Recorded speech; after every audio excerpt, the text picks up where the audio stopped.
Hi, and welcome to an episode of the JetRails podcast. I'm Robert, your host. Today, we're going to be talking about privacy. We're going to be talking about how it's getting harder, how it's getting easier, and what effect it's having on e-commerce merchants, and really how to best manage privacy as it's evolving, as new laws like GDPR and CCPA have come out.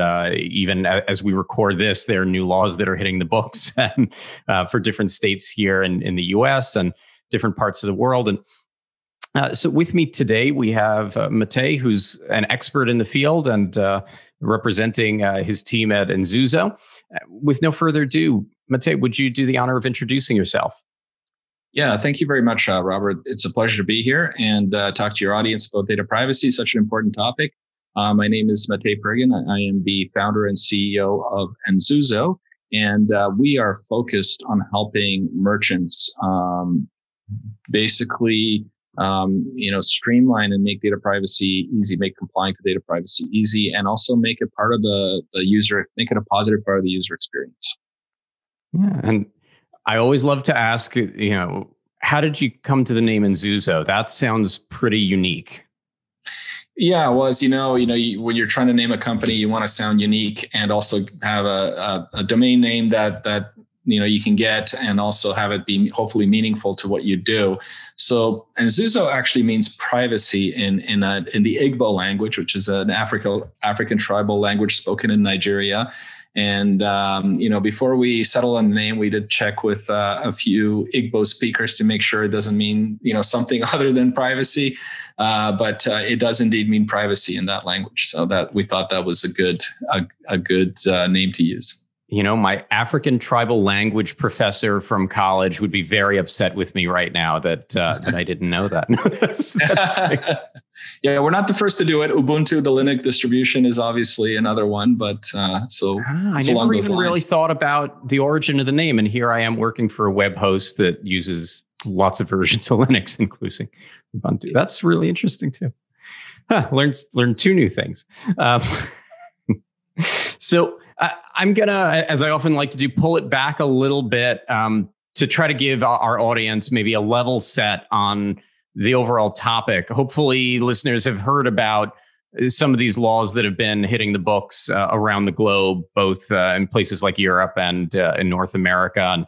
And can you give a quick recap on how this legislation has been impacting e-commerce merchants for the last few years? And when it comes to keeping customer data private, what's actually the heart of it?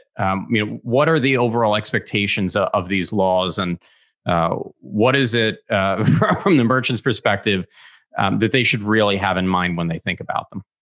Well, if we step back at a very high level, when you think about it, we just over the last 25 years, which is very recent time, we came out of the industrial era and have stepped into the digital era.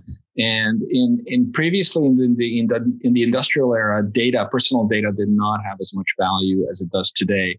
And one of the things that we're wrestling with right now as we step into the digital era, we're just beginning to understand how much value personal data has, and how you protect it, how you treat it. And so the last 25 years, there's been a lot of experimentation, but we started with this premise that personal data should just be available everywhere for everyone to use. And as we go, we're learning that, there's some really, negative consequences of doing it that way. And, in the same ways that when cars first got introduced, people didn't understand you needed seatbelts and airbags. Why would you put that in a car? But you get enough cars on the road going fast enough and people start dying. And then all of a sudden those safety mechanism becomes, really important, and regulation comes in to make sure that on the consumer side, the police will check that you're wearing your seatbelt. On the manufacturer side, every car's got to have these things.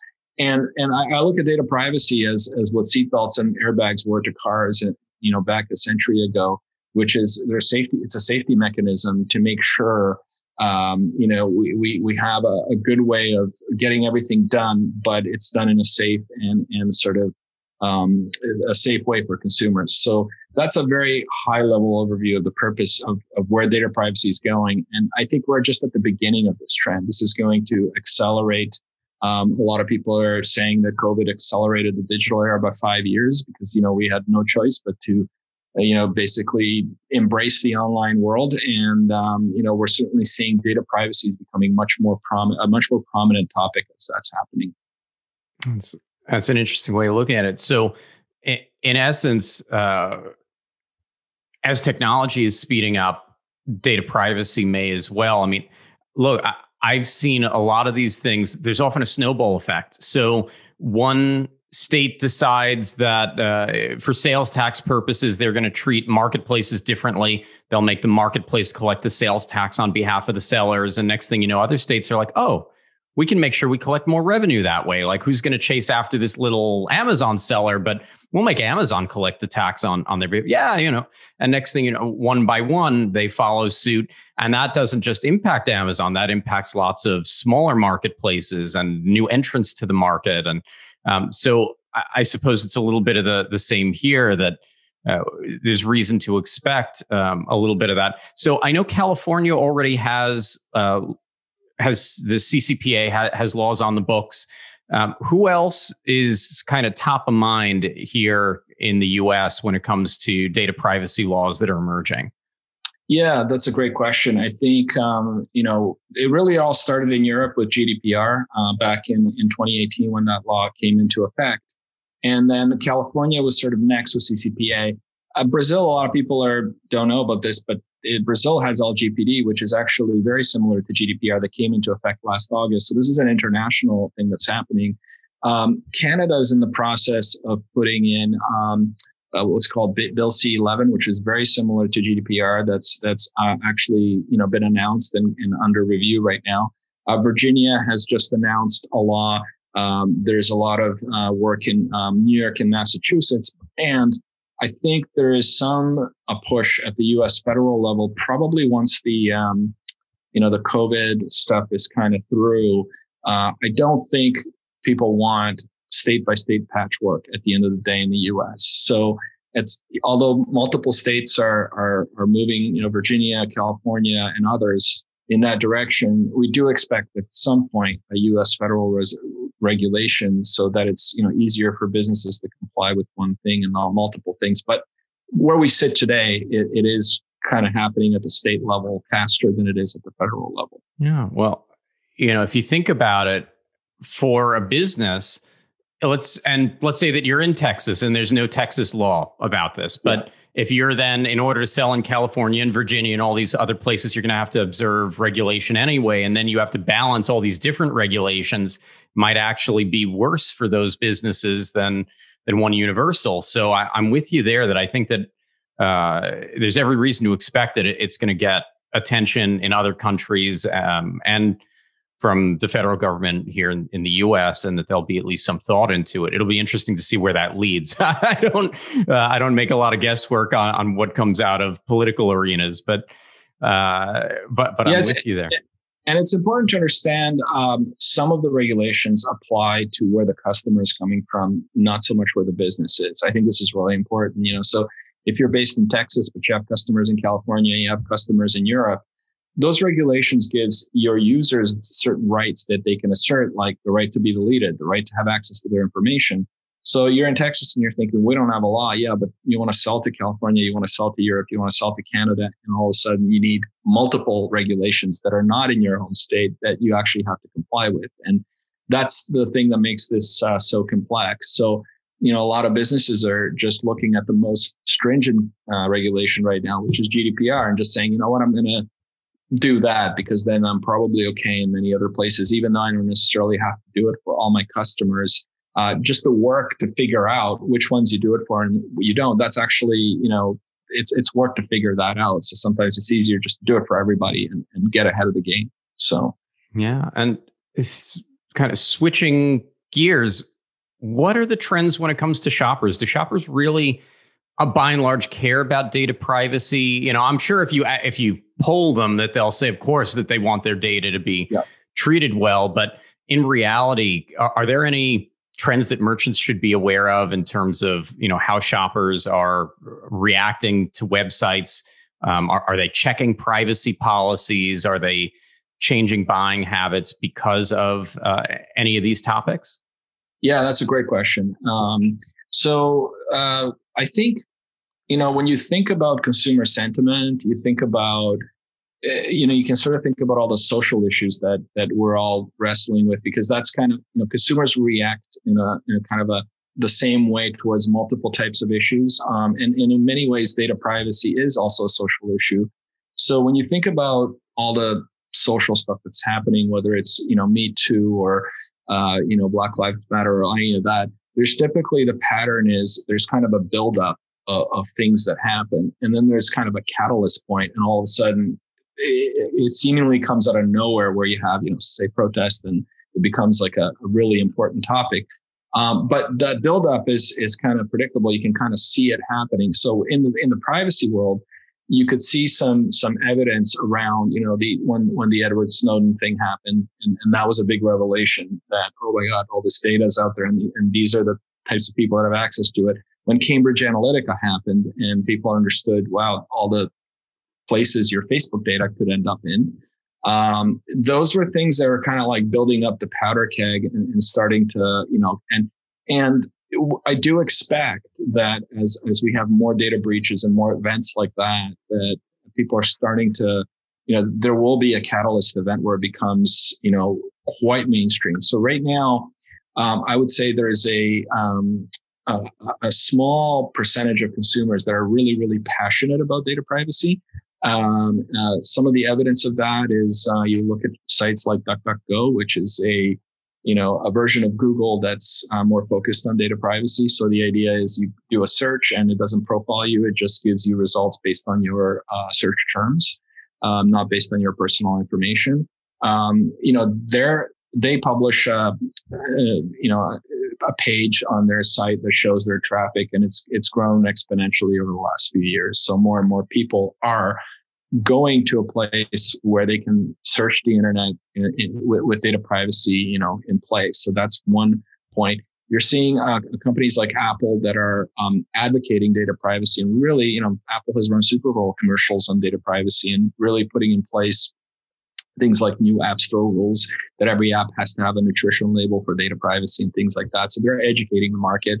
And then zooming in on the merchant front, what we're seeing, a lot of merchant platforms will, get very aggressive on, say, collecting user information so they can put them on the mailing list. So one tactic that, you've probably seen yourself is you fill out a shopping cart and you abandon it because you change your mind. And then all of a sudden you start getting emails from that merchant. And even though you didn't buy anything, and we've seen, in our own experience, we've seen consumers get surprised that, hey, I chose not to buy that brand for whatever reason. How did they end up on that list? That doesn't make any sense. And we've actually seen customers then go and say, you know what, I don't trust how you got this data. So I'm going to put in a data privacy request, delete everything you have on me. And this is going to, even some very small merchants that haven't even thought about this. And I can give you one example where the customer was so enraged that he made the merchant take screenshots of their software and prove that they deleted their data. Right. So it happens where you see it, where when something happens that is unexpected to the user, you share your data with Apple and you kind of like, okay, I know they have stuff on me, and you kind of trust that brand. But you go to a lot of smaller merchants where you don't necessarily, you're trying to figure out if you trust it or not, and you see that they have data on you that you didn't expect. And that's when people start becoming aware of their data privacy rights and exercising them. And when you're aggressive with that, which I think is where a lot of brands fail with it, when all of a sudden you're sending multiple emails a day trying to bring them back to checkout, all of a sudden it's more or less like they're knocking on your door as a shopper. It's one thing to, hey, you left the store and you left the cart sitting here full of goods. Is something wrong? Can we help you? It's another thing to be above and beyond in the aggression with it.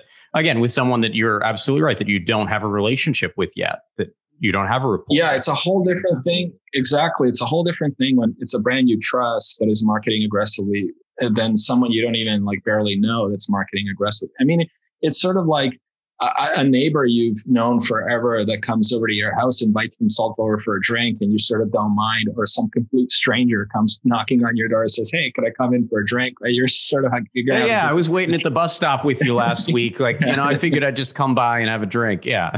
Yeah. So, and so for brands, one of the struggles for brands is how do you build that trust especially if you're a small brand. And I do think this is going to be increasingly an important thing that in any relationship, you build trust. Transparency is a key thing, right? If you provide transparency, this is a great way of building trust. So as a brand, a good way to provide transparency around data is giving users control over your data, putting it right and having a very clear, visible privacy policy, having the proper cookie bar and all in terms of service and all that, and then having a self-serve way that a customer can come on your site, see and control their data. That is a great way of building trust in this new world. If I have to go through an email, if I have to go through something that takes forever and is clunky, I'm not going to trust you. I think if I see that you're taking this seriously and making that part of it a positive user experience, that's a great way of building trust. So it's kind of like today, if you go to an e-commerce website and the homepage or the blog or something isn't HTTPS, it's not loading securely. Exactly. Do you really want to keep going? That it just becomes another one of those trust symbols that it's kind of it's Boolean. It's yes or no. It's 0 or 1. Do they have it or don't they? Does that mean that we're stuck with those cookie bars? Because they just, for me as an individual, they seem like a nuisance. Yeah, it's a great question. So there is a push to do away with cookies in general, but I think it's going to take, and Apple and the browser guys are starting to sort of push that, but that's going to take a long time.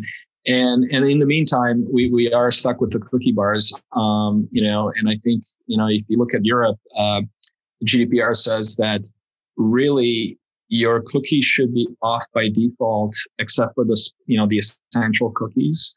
And the user should have to opt in. In the US and Canada, we don't have quite those laws yet, but I do believe they're coming. But in Europe, it's very strict. So, you're a merchant and you've got customers coming in from multiple different geographies. Really what you should be doing is kind of detecting which geography and putting, a different behavior for each type of customer. But most people aren't doing that. So it gets quite complex, but that's, it should really be an opt-in versus an opt-out for some of those customers coming from, say, GDPR countries. But, eventually I think there's going to be a more elegant system. It's just going to take some time to get there. I'm thinking back to the privacy pages. So everyone sees the cookie bar, but a fraction of people will actually go and look at the privacy pages. Is anything significant changing there? Is it basically just saying, here's what we're collecting and here's how we're using it? Or, what are the standards these days and what do we have to look forward to there? Yeah, well, there's sort of the regulation, the law that says you have to basically say, okay, what data do you collect? Why do you use it? Why do you need it? How do you process it? Do you sell it or do you just use it for internal purposes? What subcontractors or vendors do you share it with? Like it really, the idea is to be as transparent as possible. So when I put in this data, exactly what happens to it as a consumer. Of course, this is very complicated to do because many businesses, how they treat their data, it changes often, right? And it's fairly complex. Sometimes you use a SaaS tool and you don't even know what that does with your data because so you kind of have to go through and read everyone's privacy policy and all that. And that's complex. So I like what Apple's doing with some of their new guidelines around apps, which is they're basically mandating to all the apps to say, come up with kind of like a nutrition label for data privacy, make it a really clear, very presentable, consumer digestible kind of a form that says, here's the data I'm collecting, here's why I need it, here's what I'm using it for. Just you make that very clear. And the more transparent, and it takes some thought and effort to make that sort of accurate, and also easily digestible. It's not easy, but that's the goal of those privacy policies. Interesting. And thinking about, as it's called, the right to be forgotten, has that become sort of a hallmark of these privacy pages now, that there's some kind of information or mechanism to say, I want off your lists. I don't want you to store my data anymore. I want out. I'm divorcing you as a subscriber or customer or whatever else. Yes. So generally, the regulations will empower. It's important to understand that these laws empower users or customers. So this is something that your customers have the right to assert, and I think that's important to understand. And typically the four rights are the right to be forgotten, the right to be deleted, the right to access my information, the right to correct my information, and the right to for portability, to take my information in a digital format and get it and put it somewhere else. Now, out of those four, is by far the most popular one that customers and users are asserting is the right to be forgotten. That's the one. And you're right. It essentially, a lot of times it happens because you might say, why doesn't unsubscribing just work? Well, marketers tend to get cute with the unsubscribe, and they have like 20 lists, and you unsubscribe from one, but you're still on 10 more, and it's not easy to figure out which one you're on, which one you're off. So people get fed up and they just go, you know what, just delete me, because then I know for sure. Or they just don't trust the brand, or they're done. They're saying, I'm not going to do business with this brand again, and they just want to be deleted. And that's when they assert those kinds of rights. When somebody's clicking an unsubscribe on an email, it's pretty clear that it was the subscriber that did it. If we're talking an e-commerce website where you have a user account, maybe, being logged in with a password, something like that sounds easier. But there are lots of shoppers that shop as guests that don't make a long-term account. Are there typically mechanisms that make sure that it's the user asking to be forgotten?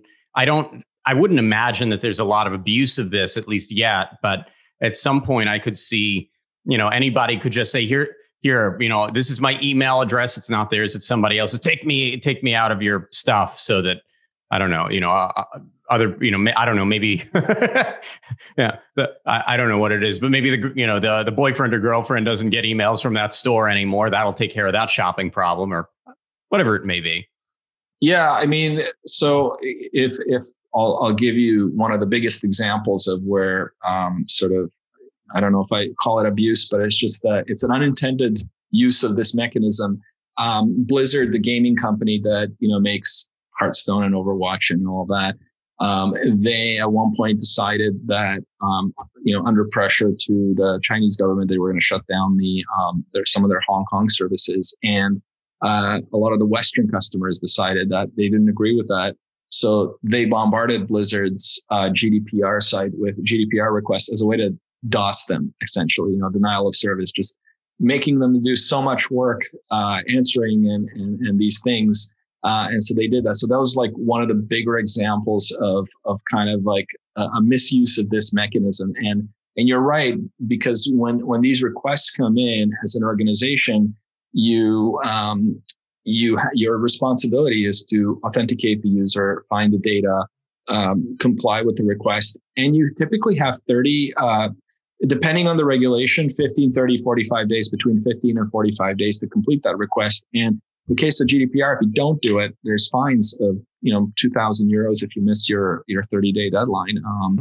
So it's a lot of work, and there's financial penalties potentially. So, you're right. You have to authenticate the user. You got to be careful not to, if somebody asks for their data and you send that data to the wrong person, you're now just shared someone's personal data with another. You're breaching another law. Not only are you, so that's important to be able to authenticate the user, and then to go and service their request in the time permitted by the regulation. And the only way an organization is going to do that, once they start getting any volume of requests, is you have to be ready for it. I mean, you have to have a privacy program. You have to have done an audit mapped your data, know where everything is, and then gone through the steps and said, okay, if this happens, here's exactly what I do. Here are the tools that I use. Here's the person responsible in the organization that handles this. I've seen a lot of organizations. We have a few customers where something's happened over the last year with COVID that's really accelerated this trend. And I have a couple of customers that the beginning of 2020, they were getting like 0 data privacy requests. And sometime over the summer, as COVID kind of, as we went into lockdown and people embraced the digital world, all of a sudden they start getting a flood of requests. It's just kind of comes part and parcel with the new digital economy. And, they weren't ready for it. And it was like, okay, who does what and who owns this and who does it and where's the data? And it was just kind of like a mess. And, what they quickly realized was they wish they had put in a privacy program sooner, because then they would have had a plan and known exactly what to do to react. But fortunately, they had some tools in place and they're able to kind of stay atop of it. And that's something that we help with. And here's another challenge that people will run into if they're not ready. What most people put on their privacy policy is an email like saying privacy@company.com, contact us here. Well, you get a request over email that maybe goes to a Slack channel. Some people do that, and then it goes into, and then it gets captured in like say a Google Sheet or something like that. And next thing you know, this person's asking for their data to be deleted. But in the process of deleting their data, you've just copied it into a whole bunch of places that are not designed to be sanitized for data privacy. So you've just like multiplied the problem instead of solving it. And one of the reasons you want a specialized tool is because you need to do this workflow tracking and actually manage this request, but you need to do it in a sanitized way that after the data has been deleted, it's kind of like an auto destruct, like you remember those James Bond messages, you get the secret message and then it auto destructs after like 30 seconds or something like that for your eyes only. You need to have that kind of capability. So these are some of the things that organizations need to think about as they get, a privacy program in place. So, you've already tackled a few of the negatives. So there are fines that you can face. Consumer sentiment can go south for you, that you start upsetting people. Maybe some of them are going to post in social media or otherwise, all of a sudden the villagers have their pitchforks out and that causes its own problems. And you mentioned as things ramp up that it gets resource intensive. We see that in so many ways in e-commerce, dealing with orders manually, entering them into your accounting suite, ERP, dealing with inventory with your point of sale, all kinds of things where you get to a certain point and you need some kind of multi or omni-channel integration. You need to unify systems. We see even things like printing shipping labels that at some point you can't be doing that manually anymore, that you need to automate processes. So this seems like a natural one. Are there any other impacts that you're aware of? I mean, are we at the point of civil lawsuits? Are we at the point where, Google and search engines are going to be taking any of this into account? What else is it that merchants need to keep an eye on as it relates to privacy? Or have we really tackled the meat on the bone, so to speak? That's a great question. I think something to be aware of that the way these regulations are applied to businesses, particularly digital economy businesses, is there's this concept of a data controller and a data processor. So a data controller would be, say, a merchant, somebody that collects personal information for a specific business use. These are the organizations that have most of the liability. A data processor is like a CRM or a cloud provider that, that merchant would then use to host or process the data. But the primary responsibility lies on the controller, right? Then that in this case is the merchant. It is the merchant's job or the controller's job to figure out what processors they use, what policies to put in place, all of that stuff. And the processor has to do their part. But here's what happens. If you don't do your job as a merchant, especially under GDPR, let's say there's a data breach, and a data breach could happen anywhere. It could happen at a processor. It could happen at the controller. There's a bunch of places. You could have a civil suit, especially if there's damages involved. And all of the processors and the controller are liable for the full amount until it's figured out who has the most liability, who did the most to comply or not comply. And so there's this kind of incentive that the companies that do the least are going to have the highest penalties, even though in theory, it might not be your fault. So for example, say you're a merchant and you put all your data in a CRM, say like Salesforce or something like that. But you didn't put any data privacy policies in place, but you didn't get a breach, but Salesforce had a breach. So, Salesforce had a breach, their data is breached. And by virtue of their breach, it's discovered that, you had information in there that your customers asked you to delete, but you didn't, and so it wasn't your breach necessarily, but because one of your vendors had a breach, it's possible to discover that you were non-compliant. You will get fines for that. So, we're all using SaaS tools. We're all depending on SaaS tools, but it's those big companies that are going to be the targets of hackers and breaches more likely than the small merchant. But the merchants rely on those companies for their services and software, and so there's risk all across, and that's why it's so important. You might a lot of people might say, well, I'm a smaller mid-sized merchant. Who's going to hack me? Well, I'm not worried about data breaches. Yes, but if it happens at any point in the value chain, you're at risk. And that's why you need to put in a compliance program for data privacy. Yeah. I think that especially those that are using SaaS e-commerce platforms where, they're not using like a Magento where they can install extensions and have more control, but they're using something SaaS in the first place where they can't install anything. They have to rely on apps. Every year I see on average those users using more and more apps. And I don't see a lot of regulation coming down from the SaaS companies around the security and other standards. I mean, I find some of these SaaS companies, that they're hosting engagement. They just basically spin something up at AWS. They don't put a lot of thought into the firewalling and intrusion detection systems and all the other things that, at JetRails that we do for some of our, generally speaking, for our users. It's part of what we do that brings value to the market. Do you see this problem growing for merchants that are basically just assuming that all these apps that they're using are stand-up companies and not reselling or reusing the data, not abusing the data? Because it's funny, but I think a lot of these apps get access to a lot more data than they really need. So people don't realize you get this app that, that deals with product data, but next thing you know, it's accessing the customer data under the guise that, well, at some point they might iterate to add something to use that. And so they wanted the access to the data and merchants rarely look at any of that. It's kind of like, so many people that install apps on their phone that how often do you really pay a lot of attention to what it's getting access to and who developed it? And, some of us are really mindful to it, but I know lots of people that, they see something cool and they think it's going to be good for them and they go with it without much research.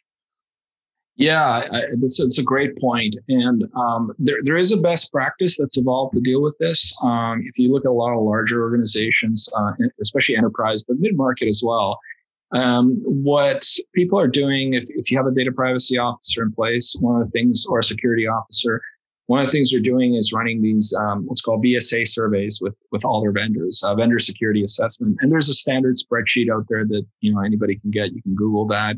But essentially, it's a security and privacy assessment. And so what happens is, you get a new vendor that's going to have your data. You get them to fill out this survey, about their security and privacy practices, and then you kind of map out, okay, this vendor has, is mission critical, 9 out of 10, or maybe not as critical, 7 out of 10, and then you kind of look at their security and privacy assessment. And you decide, how much of a risk this is, and you might, depending on your purchasing power, you might look at alternative vendors. You might ask them to improve their policies. But this is kind of the process that companies are going through right now. And if you want to be on top of, one of the stats for say mid-market companies, so say companies that are around in the 2 to 500 employee range, the stat is, they're using an average of 100 SaaS tools split across 30 billing owners, right? Because anybody can pull out a credit card and sign up and put data in. It's very, very decentralized. And so when you're dealing with security and privacy, it's a real sort of challenge to kind of get your, even just to know what you're using, what you're being billed for, and never mind to actually have good privacy and security policies. So, that's important to have that and constantly be doing that due diligence for risk management.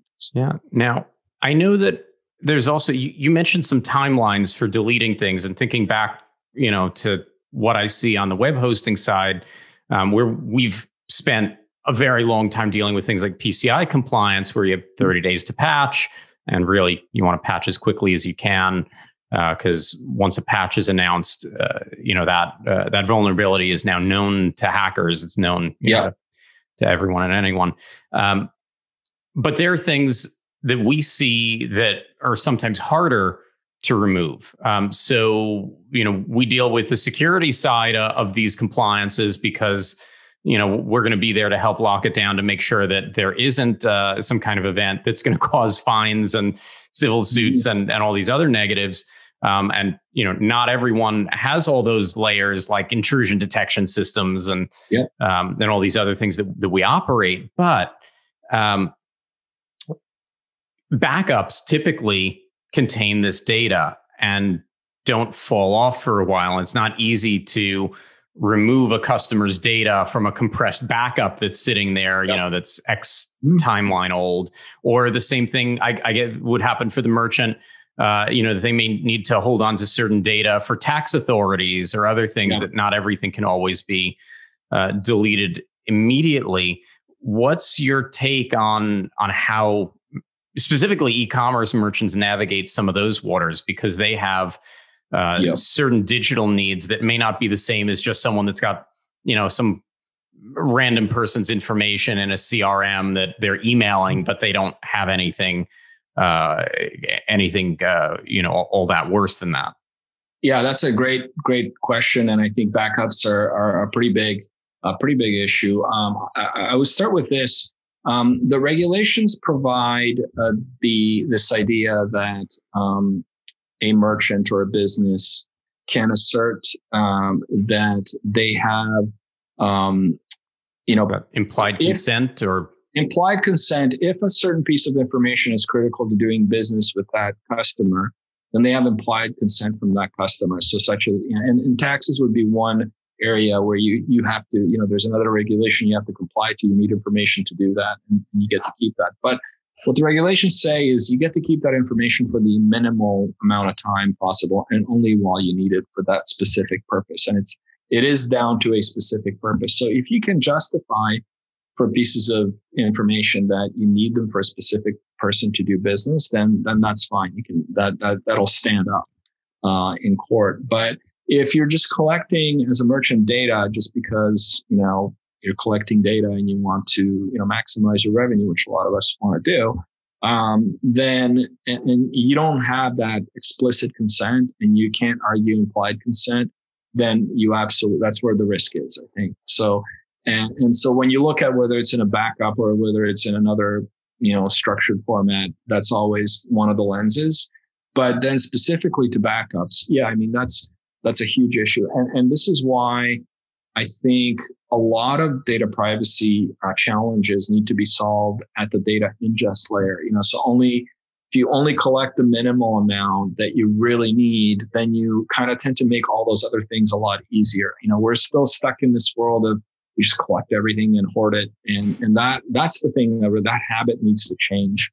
The idea is that you hold the minimal and you really, as much as possible, have it in a structured data format where it's easily findable and controllable, and then you can apply policies to it. And that's the thing that everybody has to evolve to. So the regulators do understand this, that we live in a world that wasn't designed ground up for data privacy, but these laws are coming in.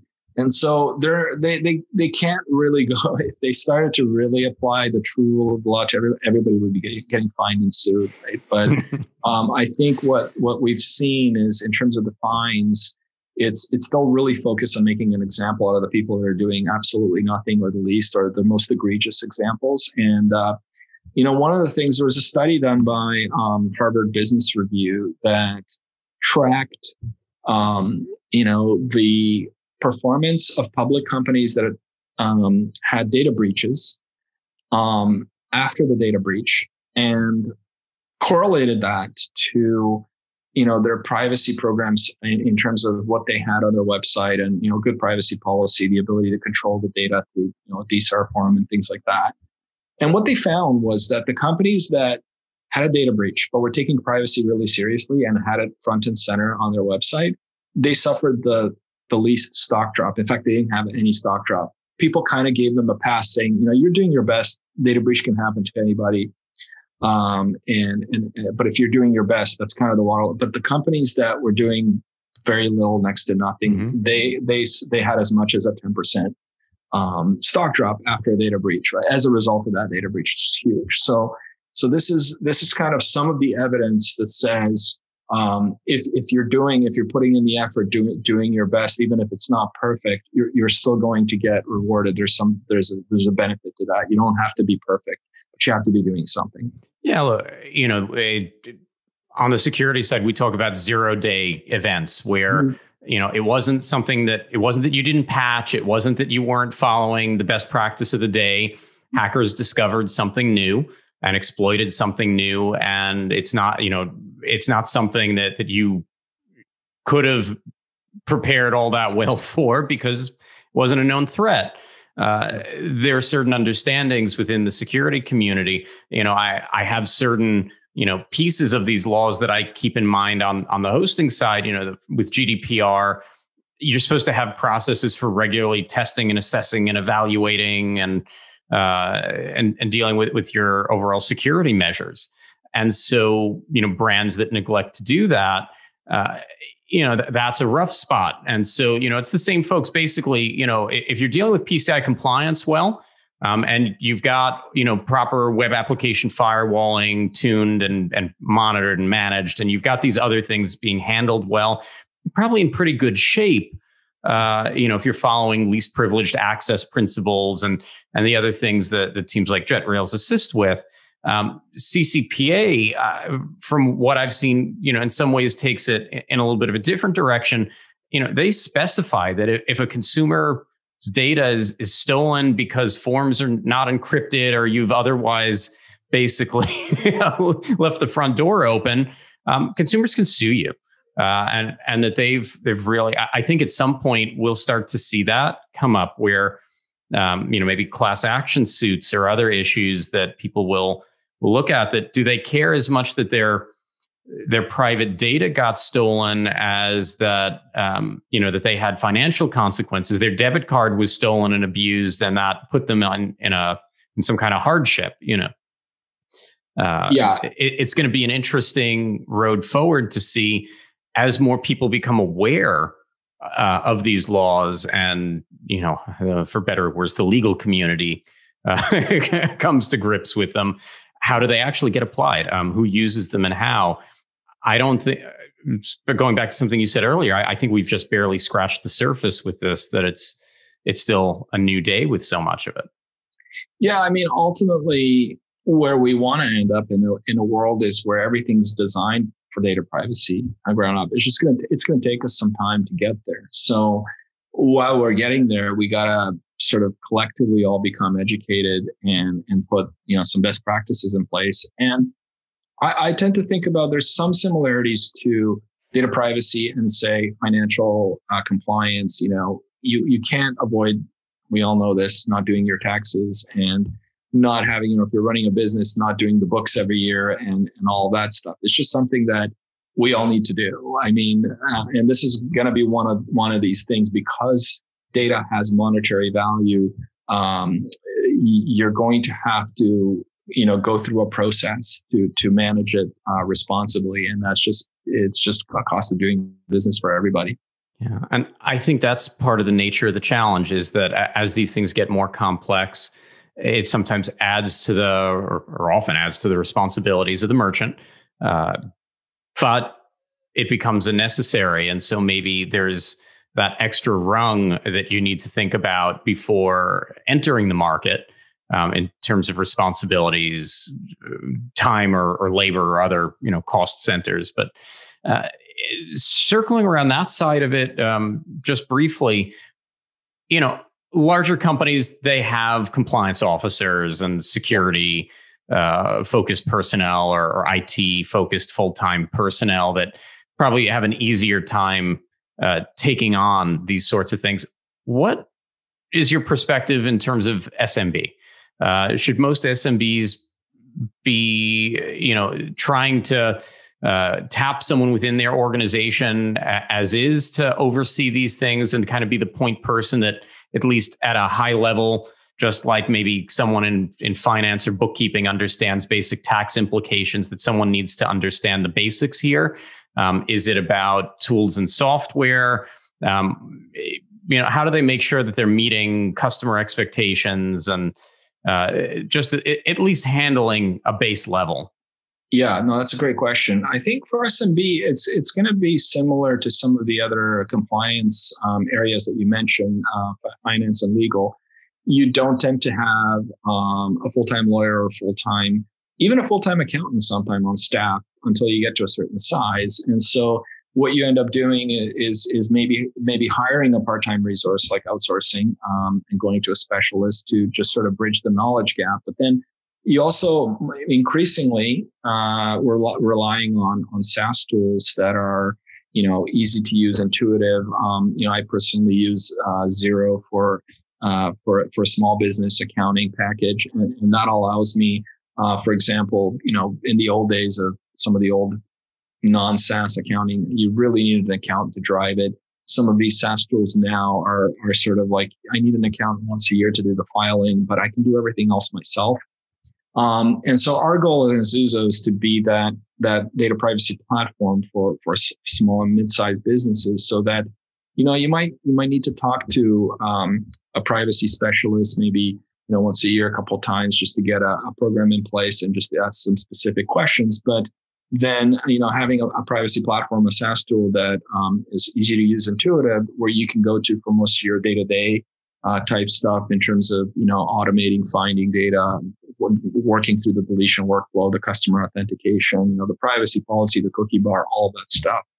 And so while, say, a company like Apple will have a large team of a large privacy team of lawyers and engineers building their own internal portal and programs and all that, we're hoping to basically build that for small businesses that enables them to really leverage, kind of a standard product. Yeah. Who knew that data privacy could be this interesting? Yeah, for sure. Before we wrap it up, any final words of wisdom for our audience today? Anything coming down the pike, or anything else that we might not have managed to touch on that you think folks should really be aware of? Yeah, absolutely. The key is, I think, if you believe companies like Apple, as we go further into the digital economy realm, and data privacy becomes, and the value of data increases, and data privacy becomes even so much more important, companies that embrace it and get ahead of this and make it a core part of their user experience are going to be in a good position to win in that new realm. Because if the switch flips at the consumer level and consumers start going, you know what, this is now important, and we've seen this happen with healthy foods and all sorts of other social issues, where consumers one day wake up and they just decide, I'm not buying this anymore, I'm buying that. And I think this is the one of the opportunity and challenge for a lot of businesses. If consumers decide one day, you know what, I'm only going to trust brands that treat data privacy seriously, then companies that have been investing in that are going to get propelled even higher, and the companies that are behind are going to suffer some negative consequences. So I think this is, the argument for why do something about this now, get ahead of the game. And, on our website, nzuzo.com, we've got a 9-step privacy checklist that just tells you at a very high level, here's the 9 things you should be thinking about. So if people want to just get educated, quick 1-page education, what you need to get started, that's a little good cheat sheet that we put together. So people are welcome to check that out. I'll try to make sure that we include that in the show description, the show notes, in case anyone wants to check that out. Mate, thank you so much for your time today. I've polished up my knowledge on the subject for sure. So absolutely great. I'm sure we'll hear from a lot of listeners and viewers that really enjoyed this particular topic, and probably more than they expected. So I hope that we'll get an update from you sometime in the future, and that it'll all be good things for merchants and shoppers alike. And again, thanks for being with us today. To our listeners, as always, thanks for tuning in. We really appreciate you, and wish you health and happiness and happy selling. Thank you, Robert. And thank you to your audience for listening in. It was my pleasure.